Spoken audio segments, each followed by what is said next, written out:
तो दोस्तों आज का वीडियो बहुत ही खास मंत्र जाप के ऊपर। आपके बहुत सारे सवाल आते रहते हैं कि भैया मंत्र कौन सा जाप करना चाहिए और मंत्र जाप से होगा क्या। तो आज का वीडियो की एक भी लाइन मिस मत करना। आज का वीडियो इतना काम आएगा, इतना काम आएगा कि आपको अंदाजा भी नहीं होगा, क्योंकि आप सभी हिंदू सनातन धर्म से हो और आप सभी जो है कोई ना कोई मंत्र जाप तो करते ही हो, या कोई मंत्र चलाकर उसको सुनते हो, या कोई भी मंत्र जाप करते जरूर हो। कोई भी इंसान है, चाहे वो हनुमान चालीसा का ही पाठ क्यों ना करता हो, वो भी एक तरह का मंत्र ही है। या शिव चालीसा करता हो, या कोई आरती रोज जाप करता हो, या किसी भी तरह का कोई भी धार्मिक स्पिरिचुअल एक्टिविटी जिसमें किसी चीज का रिपीटिशन आप करते हो, तो आपको ये वीडियो आज का जो है वो आपके लिए ही है। तो दोस्तों, मंत्र जाप क्या आपके लिए सही है या नहीं, और आपको मंत्र जाप करना चाहिए या नहीं, मंत्र जाप से प्राप्ति क्या होती है, मंत्र कितने प्रकार के होते हैं।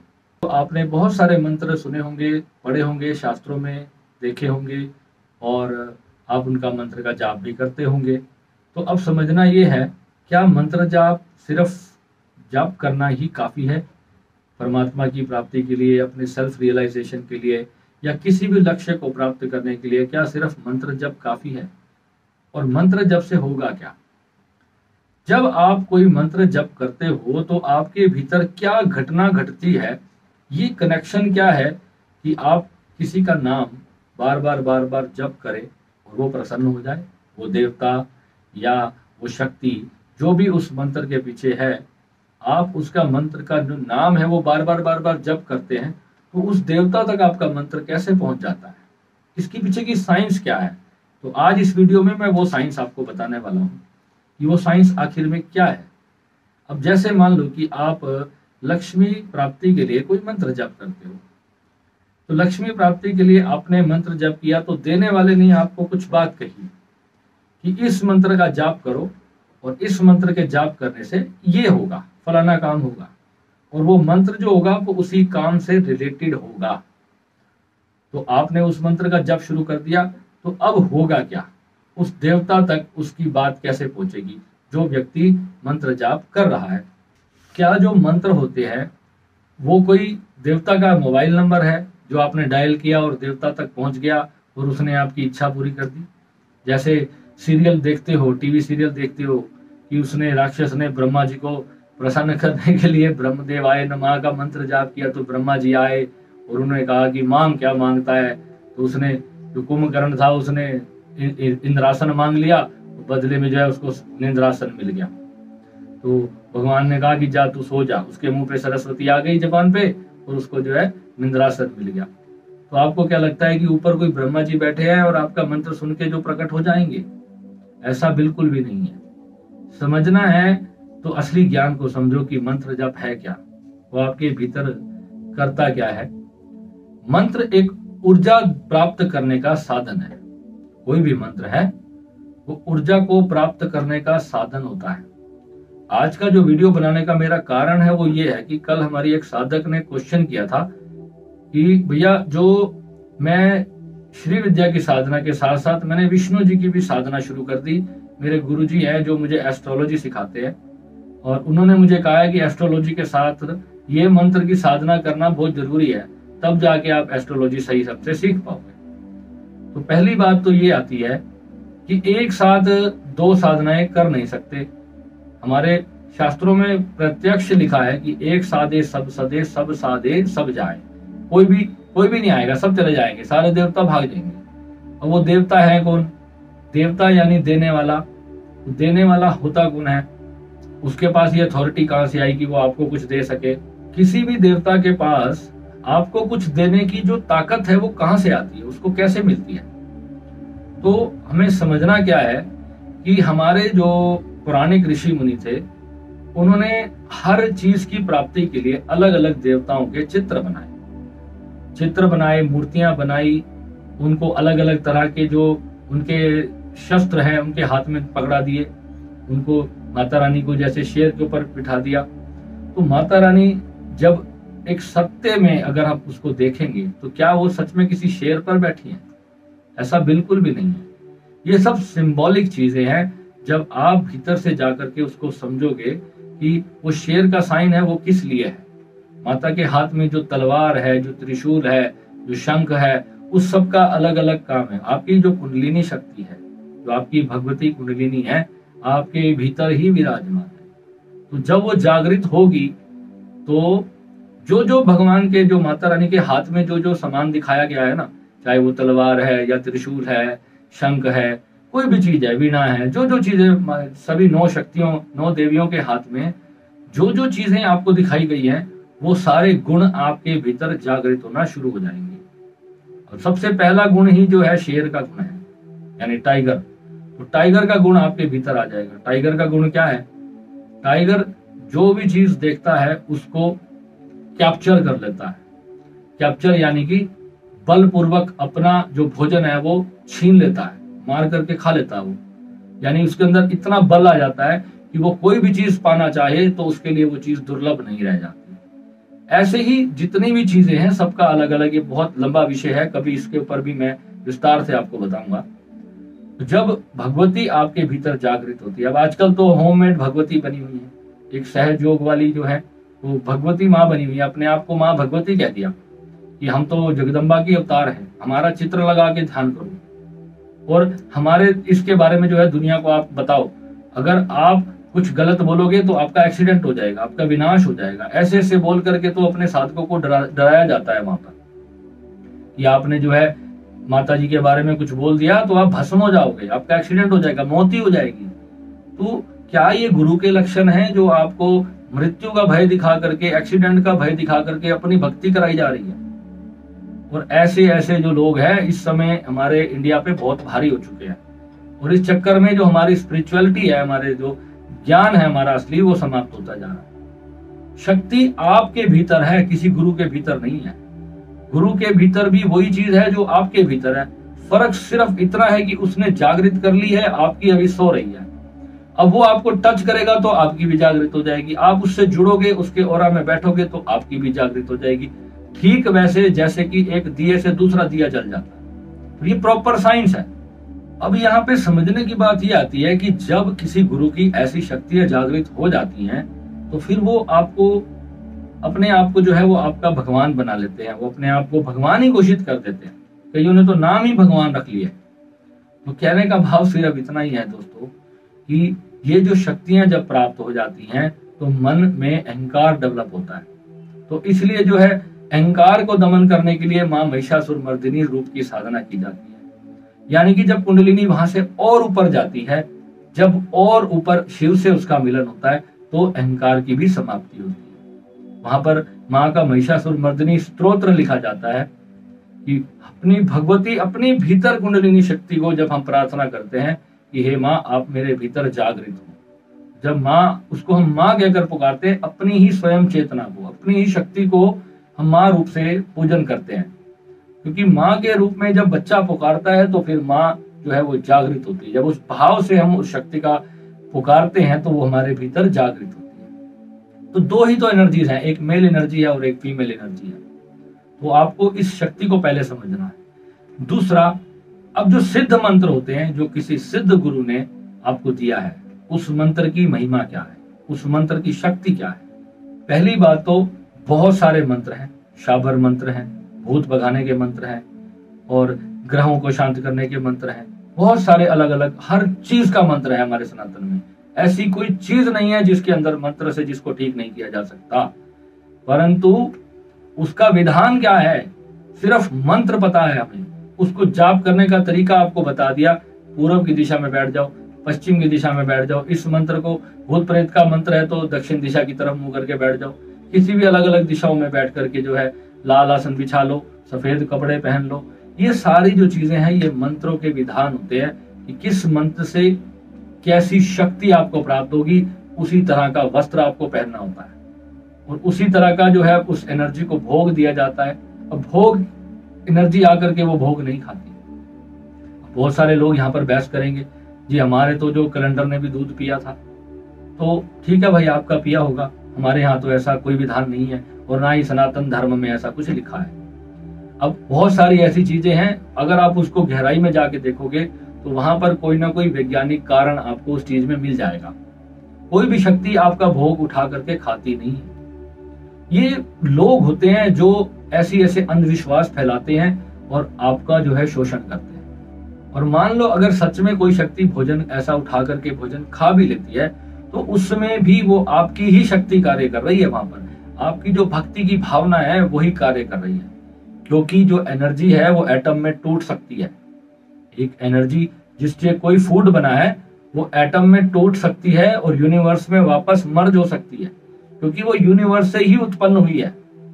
जो एनर्जी है, जो फूड बना है, वो एटम ही बना है। अगर आपकी भक्ति में इतनी ज्यादा पावर होगी, इतनी ज्यादा आपने उसमें शक्ति लगा दी, तो भगवान उस भोजन को स्वीकार भी कर लेंगे। यानी कि वो आपका बल, आपका जो आत्मिक बल है, वो इतना ज्यादा जागृत हो जाएगा कि वो भोजन सच में गायब हो सकता है, भगवान उसको ग्रहण कर सकते हैं। यानी कि जो ये अस्तित्व है, जो ये नेचर है, जो 5 तत्वों से बनता है, ये 5 तत्व वापस अपने में विलीन हो सकते हैं। जो ऋषि मुनि ने जो बहुत बड़ी बड़ी सिद्धियां जो प्राप्त की हैं, अपने शरीर को अंतर ध्यान होकर के दूसरी जगह पे वो लोग प्रकट हो जाया करते थे, उसके पीछे यही विज्ञान है। साइंस इस बात को प्रूव करती है कि इंसान एक दिन सच में ऐसी शक्ति को डेवलप कर लेगा कि वो यहां से अंतर ध्यान होकर दूसरी जगह पे प्रकट हो जाएगा। परंतु उसके लिए 100% जो आपकी बॉडी के जो डीएनए हैं, जो भी एटम्स, मॉलिक्यूल्स, जो भी आपके शरीर में है, वो सब कुछ पूरी तरह से जागृत होना चाहिए। और उसके लिए जन्मों की साधना लगती है। और धीरे धीरे धीरे धीरे जब आप उस लेवल के साधक आप बन जाओगे, तो सत्य है कि ऐसी शक्तियों को प्राप्त किया जा सकता है। अपने शरीर को बड़ा भी किया जा सकता है, अपने शरीर को छोटा भी किया जा सकता है। परंतु उस लेवल पे पहुंचने के लिए आपको बहुत बहुत ज्यादा तपस्या करनी होगी। और आजकल के युग में ऐसी तपस्या संभव नहीं है, क्योंकि उसमें वो पुराने समय में जो था, इतनी लंबी लंबी आयु हुआ करती थी, जो आज घटते घटते घटते बहुत कम रह गई है और आगे आने वाले समय में और घटती जा रही है। तो हनुमान जी इसका जीता जागता उदाहरण है। जो हनुमान जी ने इतनी बड़ी शक्तियां जो प्राप्त की, वो अपने तपोबल से प्राप्त की है। तो आप जब ऐसे गुरुओं से, ऐसे देवताओं से जब आप जुड़ते हो, जिनका अस्तित्व रहा इस संसार में, जो इस संसार में जन्मे और उन्होंने इतनी बड़ी बड़ी शक्तियां प्राप्त की, तो जब आप उनसे जुड़ते हो, जब आप उनसे प्रार्थना करते हो और गुरु मार्ग से उन तक पहुंचने का जो मार्ग है, उनको जब आप बुलाते हो, तो वो शक्तियां आपकी सिद्ध भी होती हैं और आपके लिए कार्य भी करती हैं। पर उसके पीछे भी उन्हीं की इच्छा होती है, उसमें आपकी इच्छा नहीं होती। अगर आपसे उनको वो कार्य लेना है तो वो आपसे ले लेंगी, अगर आपसे नहीं लेना तो वो नहीं लेंगी। और ये सब जो शुरुआत होती है, उस एफएम को, आपके जो भीतर का जो एफएम है, उस सोर्स से कनेक्ट होने का जो रास्ता है, वो मंत्र जप होता है। मंत्र जप होता है, फिर ज्ञान मार्ग होता है, सेवा का मार्ग होता है, दान पुण्य का मार्ग होता है। ये सारी चीजें जब एक कॉम्बिनेशन के साथ आप करते हो, प्रॉपर जो मंत्र सिद्ध हो और सिद्ध गुरु ने आपको दिया हो और उसकी पूरा रास्ता बताया हो उस शक्ति को सिद्ध करने का, तो आपको जो है वो शक्ति प्राप्त होती है। अब जरूरी नहीं है कि वो शक्ति आपको इंसान के रूप में आके प्रकट हो जाएगी। अब जब मेरी साधना जब सिद्ध हुई, तो वो ऊर्जा रूप से सिद्ध हुई। और ये मुझे बाद में मेरे गुरुजी ने बताया कि जरूरी नहीं है कि देवता जो है वो शरीर रूप से आएगा। अगर आप शून्य रूप से भगवान की आराधना कर रहे हो, तो शून्य रूप से ही आपके सारे कार्य होंगे। परंतु आपको आपके जीवन का हर एक चीज आपको पता चल जाएगी, क्या होने वाला है, क्या सही होगा, क्या गलत होगा। आप उसको पहले ही, आपको जो है वो शक्तियां जो है आपको पहले से इंडिकेट कर देंगी कि अब आपको यहाँ से सावधान रहना है। क्योंकि शून्य है, शून्य से कुछ भी आपके पास आ सकता है। आप एक रोड पे चले जा रहे हो, आगे क्या है आपको नहीं पता, आप उस रास्ते पे पहली बार ट्रेवल कर रहे हो। तो ये जो शक्तियां हैं मंत्रों से सिद्ध होती हैं। अब आते हैं कि कौन से देवता का कौन सा मंत्र है। जिस भी गुरु ने कोई मंत्र जाप किया होगा, मंत्र तब सिद्ध होता है जब तक कोई भी गुरु उसको 15 से 20 साल तक जब तक उसका जाप नहीं करता, तब तक वो मंत्र सिद्ध नहीं होता। अब आजकल आपको इतनी फेक जानकारी दी जाती है कि 3 दिन में ये मंत्र सिद्ध हो जाएगा। ये पहले से ही सिद्ध है, इसको सिद्ध करने की जरूरत ही नहीं है। तो वो आपको वो मंत्र दे देगा। किसी को कोई सिद्ध मंत्र प्राप्त हो भी गया, तो उसका तो सिद्ध नहीं है ना, जिसने जाप किया था उसका सिद्ध है। तो जिसने जाप किया था, जिसमें उसकी मंत्र की शक्ति प्राप्त की है, तो वो आपको देगा, तभी तो आपके लिए कार्य करेगा, ऐसे कार्य नहीं करेगा। तो जब मंत्र जपेंगे, हमारे भीतर 7 चक्र हैं। 7 चक्रों में ऊर्जा का विस्फोट आपके भीतर होगा। अगर द्वार बंद होगा, उस ऊर्जा को आपको कहीं खर्च करना नहीं आएगा।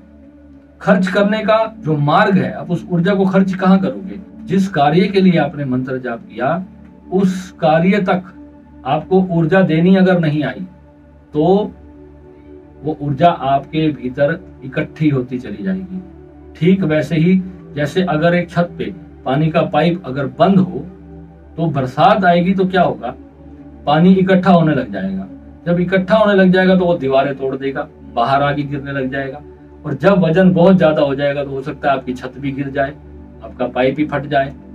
परंतु ये पक्का है कि जब तक पाइप खुला नहीं है नीचे से, तो उसकी निकासी नहीं है। आप प्राप्त कर रहे हो कोई भी चीज, कितनी भी ज्यादा ऊर्जा को अगर आप गेन कर रहे हो, जब तक उस ऊर्जा को कहाँ ले जाना है, किस मार्ग से उसको खर्च करना है, आपको नहीं आएगा, तब तक आप योग मार्ग से कुछ भी प्राप्त नहीं कर सकते।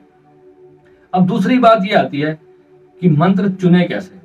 तो मंत्र चुनने के लिए भगवान ने गीता में कहा है कि सबसे पहले तो गुरु को ढूंढो। तो गुरु तो आपको सबसे पहले ढूंढना ही होगा, उसके बिना तो यात्रा शुरू ही नहीं हो सकती। टिकट ही वही है, टिकट लोगे तभी तो ट्रेन में बैठोगे।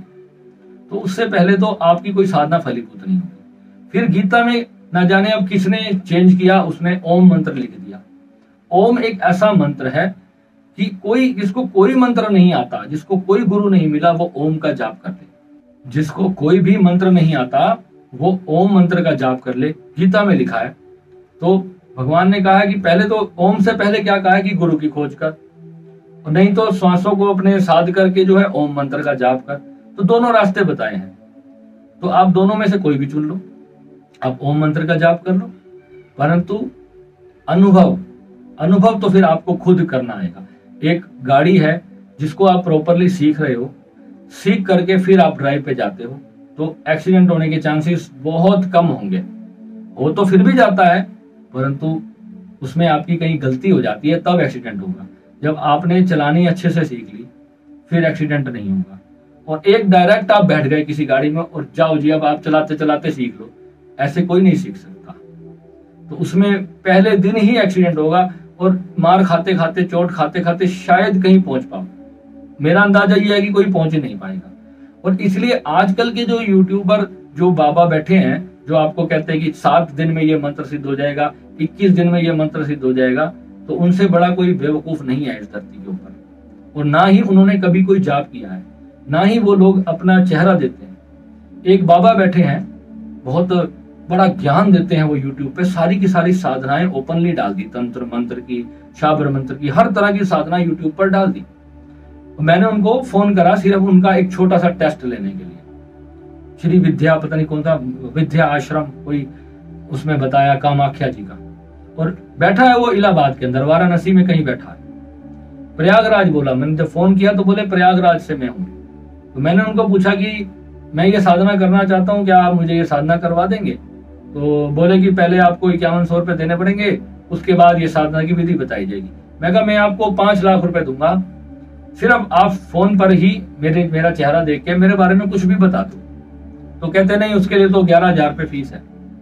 तो आप सोचो कि कोई बाबा अपने घर में बहुत अच्छा सा मंदिर और ये सब बना करके बैठ करके आप लोगों के साथ इस तरह की बातें करते हैं आप लोगों को, और इतना प्रत्यक्ष आप वीडियो देखकर फंसोगे बुरी तरह कि आपको समझ नहीं आएगा कि ये साधना मेरी फलीभूत, आपको लगेगा कि पक्का हो गई मेरी, तो आज ही मुझे भगवान मिल जाएंगे। उनसे बात करके आपको ऐसा लगेगा। और मैंने उनको कहा मैं आपको 5 लाख रुपए दूंगा अगर आप मेरे बारे में एक अक्षर भी बता दो। तो फिर वो बोले कि आपको नहीं करनी है तो फोन रखो, बेवकूफ बोल के मुझे फोन काट दिया। उसके बाद मैंने उनको व्हाट्सएप पे एक स्माइली भेजी।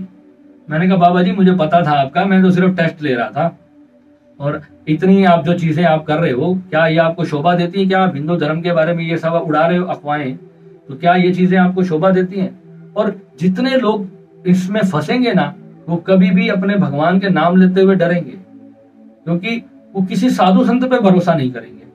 और अगर किसी गुरु ने सच में साधना की होगी, कोई सच में उसने कुछ प्राप्ति की होगी, अपना अंदर भीतर से मन की शांति प्राप्त की होगी, परमात्मा का ज्ञान प्राप्त किया होगा, इस अस्तित्व का ज्ञान प्राप्त किया होगा, तो वो इंसान उन पर भी कभी विश्वास नहीं करेगा। क्योंकि दूध से जल जाएगा तो छाछ भी फूक फूक कर पिएगा। और यही हमारे देश का दुर्भाग्य है, यही हमारे देश के साथ हो रहा, और अन्य किसी धर्म में ऐसा नहीं हो रहा। चाहे आप सिखिज्म में जाओ, बुद्धिज्म में जाओ, इस्लाम में जाओ, कहीं पर भी जाओ, उनका धर्म स्पष्ट है। और आप लोग अपने बच्चों को जो दे रहे हो, ये लोगों को, ऐसे लोगों को प्रमोट कर करके ही आप लोग जो है अपने बच्चों की जिंदगी को भी खतरे में डाल रहे हो, और उन्हें सच्चा ज्ञान आप नहीं दे रहे हो। और जब उन्हें अपने धर्म की रियलिटी ही पता नहीं चलेगी, तो ये समझ लो कि आने वाले 50 सालों में सनातन धर्म क्या रह जाएगा? कुछ भी नहीं रह जाएगा। बस जय श्री राम के नारे होंगे और लड़ाई झगड़ा होगा, और कुछ नहीं होगा। भीतर जिस चीज को पाने के लिए हमारा धर्म एक्चुअल में है, हमारा जो रिलीजन है, जिस सत्य को प्राप्त करने के लिए हमारा धर्म है, वही सत्य अगर इसमें से गायब हो जाएगा तो फिर क्या बचेगा? और गिने चुने लोगों के हाथ में ही अगर सत्य रह जाएगा, और वो लोग जो है इजीली कुछ बताते नहीं, वो इजीली ज्ञान सिखाते नहीं, तो कौन सिखाएगा? तो जिनके पास सोर्सिंग है वो नहीं सिखाते, तो एक छोटा मेरे जैसा आदमी कैसे सिखाएगा?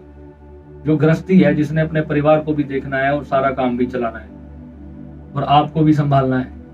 तो दोस्तों, समझने की बात सिर्फ इतनी है, आपको सही चीज को पहले खुद पहचानना है और फिर उसके बाद उसको सपोर्ट करके उसको आगे बढ़ाना है। तो ये आपका कर्तव्य है अपने रिलीजन के लिए।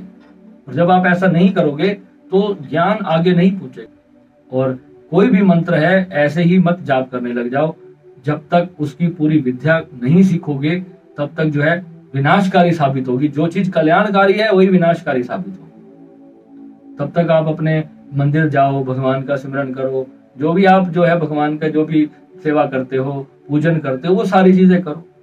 इसीलिए हमारे जो सनातन धर्म के जो ऋषि मुनि थे, उन्होंने जो है लड्डू गोपाल की सेवा का एक वो बनाया, ताकि किसी ना किसी माध्यम से पहले इंसान को भगवान की तरफ आकर्षित किया जाए। मंदिर बनाए, गुरुद्वारे बनाए, क्यों बनाए? आपके लिए तो बनाए हैं। और अगर आप तक ही सच्चाई ना पहुंची तो फिर सारा किया धरा मिट्टी हो जाएगा। ठीक है, तो मिलेंगे अगले वीडियो में। नमः शिवाय।